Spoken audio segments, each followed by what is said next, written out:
중요한 거는 큰 AI 메가 트렌드가 있고 지금 한쪽에는 이런 쪽들이 지금 시세가 강하거든. 왜냐면 이들의 성장성을 부여할 수 있는 시장이 오고 있는 것 같다. 그러니까 멀티플이 상향해 줄 수 있는 시장에서의 논리가 형성되고 있는 수익화할 수 있는 조금 다양한 모델들이 시장에 드러나고 있기 때문에 AI 바톤을 이어받아서 시장을 이어간다라는 이 지금 논리가 시장에 형성되고 있는데.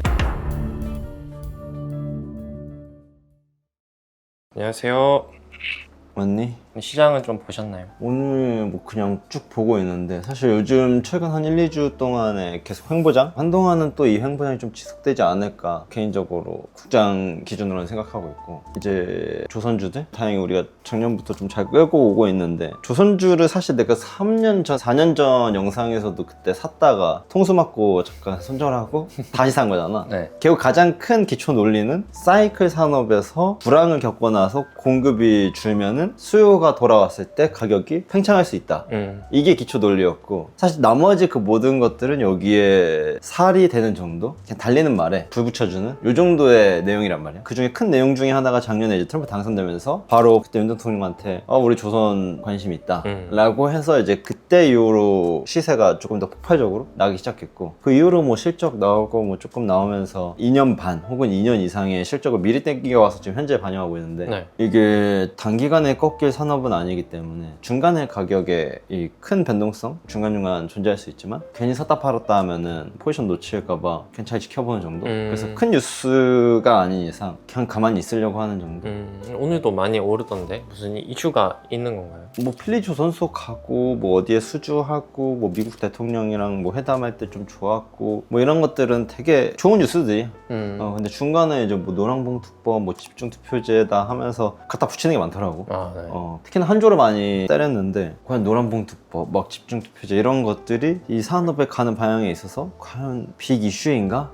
라는 생각을 좀 들긴 하는 것 같아. 어쨌든 몇 안 되는 K스러운 산업이기 때문에 이걸 누군가 방해하거나 쉽게 그럴 수 없을 거라 생각하거든. 특히나 미국이랑 이제 협력 관계를 굉장히 돈독히 가져가는 이런 중요한 산업에서 어쨌든 미국도 도와주길 원하고, 한국도 이걸 통해서 조금 더 관계 측면에서나 협상의 측면에서나 경제적인 측면에서 우호적인 키를 가지고 있는 또 유일한 산업이기도 한데, 그 측면에서 많은 노이즈가 지금 끼고 호재가 나오고 그런 상황?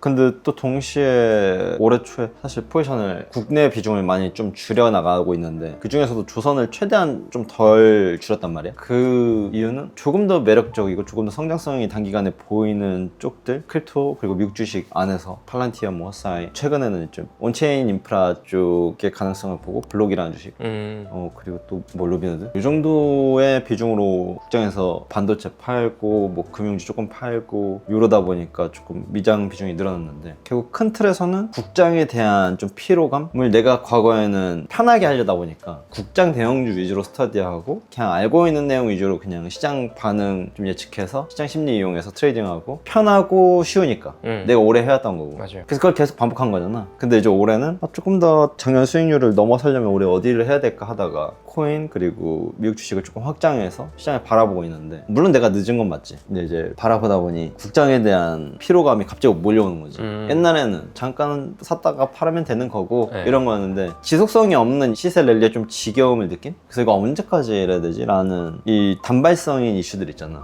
테마가 형성되고 그 시장 타이밍 왔을 때 주도주가 누가 되고, 근데 그 사이클이 점점 더 짧아지고 시세 자체가 되게 힘이 없는, 그리고 아직도 국장을 이렇게 트레이딩 위주로 테마 막 이런 거 하시는 쪽들은 시장을 더 넓게 바라볼 필요가 있다. 난 그래도 그 시장이 꽤 오래 갈 줄 알았거든. 근데 내가 생각했던 것보다 훨씬 더 빠르게 축소되고 있고 시장에서 돈이 계속 더 밖으로 빠져나가고 있기 때문에 시장을 더 확대해서 볼 필요는 있는 것 같다. 그러니까 국장은 뭔가 우상향한다는 느낌보다는 한때 올랐다가 좀 뒤에 보면 원래 자리에 돌아와 있고, 그래가지고 이게 뭔가 투자를 하는 느낌이 좀 답답하다고 해야 될까요? 그래서 대형주 하면 편하고 뭐 그런 건 당연히 있었거든, 국장 안에서도. 근데 그럼에도 박스권을 넘어서는 주식들을 찾으려면 중소형주를 정말 열심히 찾아다니다가 한번 크게 먹거나 혹은 진짜 오랜 시간 뭐 한 5년, 7년, 10년 막 이렇게 기다려서 사이클 기다렸다가 타거나, 그런 기회들이 국내에서 찾으려고 그러면 또 많이 없는데, 이걸 조금 더 넓게 시장을 보니까 그런 기회가 10년 1년 동안 얘네가 더 잘할 수 있겠는데? 라는 회사들이 점점 더 등장하는 거지. 그리고 이제 이번에 내 포트폴리오에 좀 많이 미장으로 옮긴 이유 중에 많은 회사들이 그런 회사들이었고 그래서 얘네들이 5년 10년은 편안하게 그냥 두고 있어도 잠시 뭐 금리가 인하하고 뭐 인상하고 뭐 이런 거랑 별개로 그냥 큰 맥락에서 마음은 편하겠다. 그리고 시장 대비 수익률은 나쁘지 않겠다. 좀 그런 측면에서의 포트폴리오 관리를 오래 하고 있는데 전반적으로 편안하다. 그리고 가장 크게 걱정하는 거는 결국 시장이 언제 빠질까? 쌤 IT만조차도 AI 버블에 가까워졌다라고 인정하는 순간 투심은 굉장히 약화되는데 네. 사실 지난주에 연준 위원 중에 한 명인 리사 쿡 같은 이슈도 보통 리스크가 있어 보이고 버블인 것 같다라고 시장 온도가 조성되면은 이런 이슈가 생겼을 때 보통 시장은 먼저 튀거든? 근데 시장이 견조한 거야. 그래갖고 생각보다 안 빠지네. 그래서 물론 내일 엔비디아 실적이 중요하지만 쇼크가 나지 않는 이상 쉽게 빠질 것 같진 않다. 그리고 중요한 거는 큰 AI 메가 트렌드가 있고 지금 한쪽에는 스테이블 코인을 비롯한 이쪽 크립토 시장에 대한 큰 메가 트렌드가 지금 형성되고 있거든. 근데 그러면서 그 바톤이 이렇게 넘어갈 가능성이 있다. 지금 JP 모건, 뭐 골드만삭스 이런 모건 스탠리 이런 쪽들이 지금 시세가 강하거든. 왜냐면 이들의 성장성을 부여할 수 있는 시장이 오고 있는 것 같다. 그러니까 멀티플이 상향해 줄 수 있는 시장에서의 논리가 형성되고 있는 뭐 토큰화 주식, 뭐 토큰을 반영한 무언가 상품, 코인을 갖고 ETF를 만든다거나 이런 식으로 수익화할 수 있는 조금 다양한 모델들이 시장에 드러나고 있기 때문에 기존 금융주들이 AI 바톤을 이어받아서 시장을 이어간다라는 이 지금 논리가 시장에 형성되고 있는데 그 중에 이제 가장 큰 수혜는 당연히 로비노드일 거라고 생각해서 베팅을 한 거지만 근데 그 랠리가 시작된다 그러면 쉽게 시장 꺾이지 않는다. 주도주는 옮겨가면서 새로운 또 영역으로 가기 때문에 금리 인하하면은 시장에 들어올 대기 자금이 상당히 많은 것도 사실. 금리 인하를 어쨌든 트럼프가 지금 매우 원하고 연준 의장 파월도 지난주에 어느 정도 한풀 꺾였고 그리고 심지어 비컷 가능성도 있다라고 연말까지 더 강화될 수 있는 가능성이 있다. 그리고 이 세 가지는 시장의 큰 트리거다. 그래서 그 트리거에서 가장 크게 또 수혜를 받을 쪽이 향후 1, 2년 동안 큰 메가 트렌드로 형성된 금융주들이 미국에서 랠리 시작한다 그러면 AI 쪽 내려앉겠지. 근데 금융주들이 새로운 그 성장성을 부여받고 랠리 이어가. 그럼 이게 중첩되면서 어느 정도 시장의 폭락을 막아주는, 그러면서 또 이렇게 이어가는 그런 시장이 되지 않을까라고 개인적으로 좀 생각을 하게 되는 것 같아. 그래서 뭐 9월에 조정 온다, 뭐 10월에 조정 온다, 이게 뭐가 중요하지?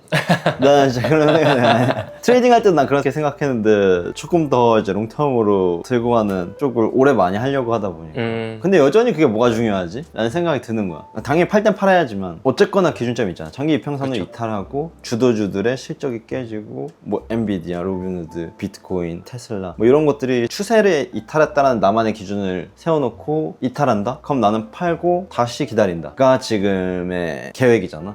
그리고 왜 다른 무언가에 많은 걸 휩쓸릴 필요가 개인적으로 있을까? 뭐 항상 그랬지만 그래서 기준이 있으면 되게 깔끔하다. 추세를 이탈이라고 판단하는 나만의 기준으로 세우고 이탈하면 일단은 팔고 추세 다시 위로 올라오면 다시 사고 그 정도의 기준점으로 시장을 단순하게 거래하려고 하는 상황이 아닌가.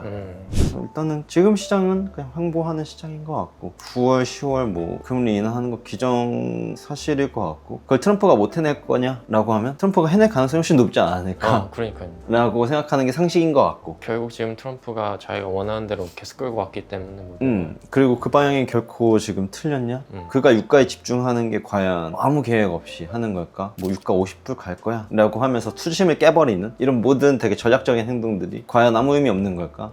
그걸 통해서 금리를 낮추고 인플레를 방어하고 어쨌든 자기의 가장 큰 목적인 미국의 부채 증가율 속도를 낮추는 그 모든 큰 목적지를 향해서 가고 있는 지금 전략이 과연 금리를 못 낮출까? 뭐 시간차는 좀 있겠지만 그래서 그게 오히려 그냥 나의 상식인 것 같고 잘해온 사람이 더 잘할 거라고 생각하는 게 상식이고 갑자기 그 사람이 못할 거라고 음모론을 펼치고 비관론을 펼치는 거는 그게 오히려 내 안에서의 상식이랑은 조금 거리감이 있는. 알겠습니다.